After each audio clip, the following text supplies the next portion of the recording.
এখন আমাৰ ভেটাপাৰাৰ পূজা। ভেটাপাৰালৈ আহিলোঁ শৰাই দিবলৈ ৰাতিপুৱাই 7:30 বজাতে আহিলোঁ। এইখন আমাৰ ভেটাপাৰাৰ পূজা। মই ইয়াৰ ওচৰতে থাকোঁ। চাওক,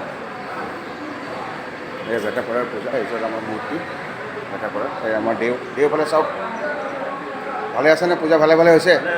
ভাল লাগিছে কৰি? ঠিক আছে। এই আমাৰ দেও, এই এখন দেও। ভেটাপাৰাৰ পূজা আমাৰ।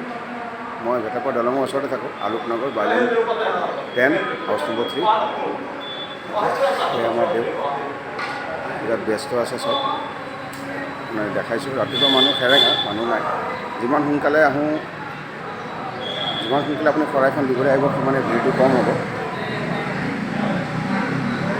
কাৰণ পিছলৈ ভিৰ বেছি হৈ যায়, লাইন দিবলৈ যায় শৰাই দিবলৈ। গতিকে মই ৰাতিপুৱা সোনকালে আহিলোঁ। মই আহিছোঁ, মোৰ ফেমিলি আহিছে, মই আহিছোঁ, মোৰ ফেমিলি আহিছে, মোৰ ছোৱালী আহিছে। আৰু এইটো পৰিৱেশ ভেটাপাৰা।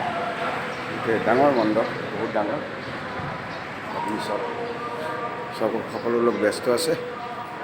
এইটো ভেটাপাৰা দুৰ্গা মন্দিৰ, ভেটাপাৰা দুৰ্গা মন্দিৰ কমিটি। কৰ্মকৰ্তাসকল কাম কৰি আছে। আৰু ইয়াৰ ভিতৰৰ অফিচ।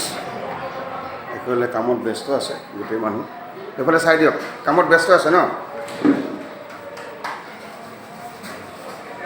কৰ্মকৰ্তাসকল ব্যস্ত আছে।